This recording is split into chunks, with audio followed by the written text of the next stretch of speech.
What up, guys? We're back here in the garage. It's a mess. I got stuff everywhere. We got a couple things we got to fix on the 240. Power steering line, I'm going to take that out. Have one made by House of Hose again. Back in the trunk, the repair I did on track, I didn't use a waterproof or heat shrinking connector butt splice. And so I think some fluid got in there, some fuel. And when I got home, and I was on the trailer trying to take this off, it would not start, and then it kept blowing. Fuel pump fuses, and I changed the relay as well. I don't know if it burnt it out.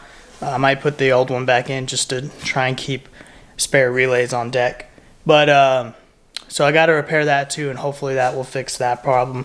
Because once I pulled the tank out and got that out of possibly the fuel, it was working fine. So yeah, that's it for today. Just some small stuff.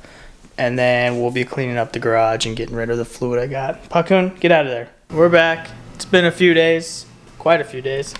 I got my new power steering line here. And I put my sensor right here. Sensor wire, even though I'm not sure if it was plugged in anything. This is my new line. Well, my old line. All right, so when I was trying to remove it, this side goes into the steering rack. And this plugs into right here into the high pressure line.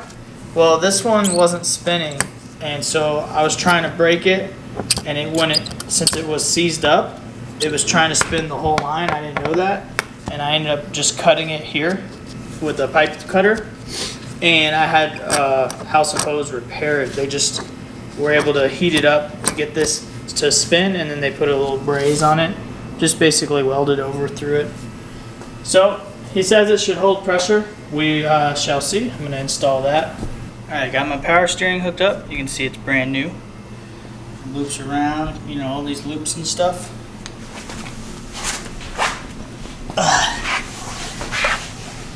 So I'm using the factory 240 power steering line. This is where the bracket factory mounts up.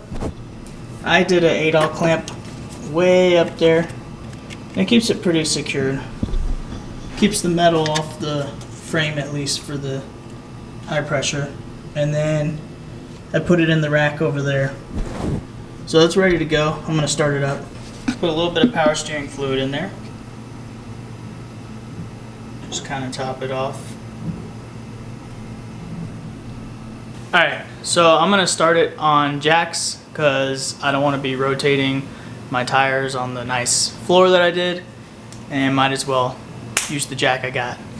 So I'm gonna put a little bit more power steering, start it up, and we'll see what happens. Also, it might rev a little high because I haven't looked at the vacuum leak that it had from the drift event. First, we're focusing on this stuff.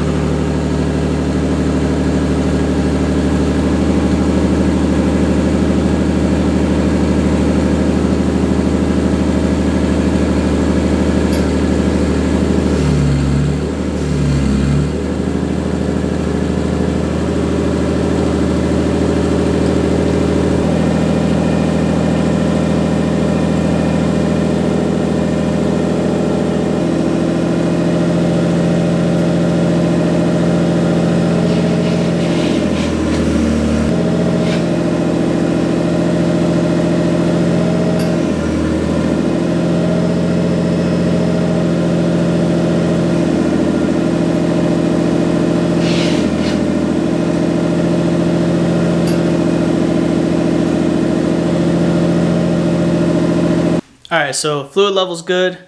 We're good to go on that. I will do the exhaust leak, not the exhaust leak, the vacuum leak test here in the next few days. I actually want to do some shop light stuff first, and that should take one day. So I don't know what I'll do first, but definitely want shop lights, get it like extremely bright in here. So like always, I couldn't step away from the car, and maybe I'm thinking a sticky throttle body. When I slightly move the throttle, it just hangs. And then if I let it come back hard and hit, it idles fine. So I'm thinking the throttle body got dirty or something. All right, what's up guys? Quick update on the 240. I found this out today. I was just messing with it. Figured I'd update you guys. The high idle problem is not the throttle body, but it was throttle body related. TPS sensor comes here. And if you can see, I have it disconnected.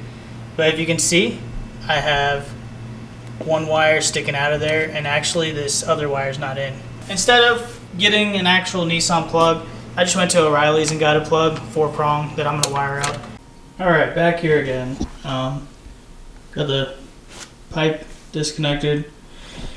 I was about to run a pressure test with my homemade fit here. Soapy water. You just pressurize the intake because since it's high idle, even with the idle down, it's not surging. There should be a vacuum leak on the intake manifold or throttle body somewhere. So I was just trying to see where this line went to.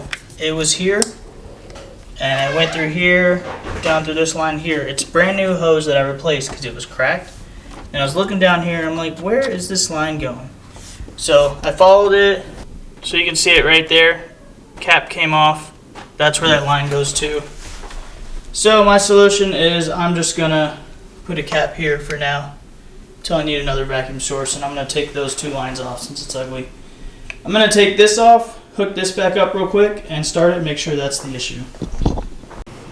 Alright, so since it was a short, quick fix, and I did all my troubleshooting off camera because I was, quite frankly, just pissed off I couldn't figure it out. Luckily, it wasn't a throttle body issue because that would have been harder to obtain, the throttle body, or expensive, whatever. I had the caps for this. I will show you. We capped it off. I'm going to take these lines off, and then we're going to call it a day. So thanks for staying tuned, and as always, see you guys next time.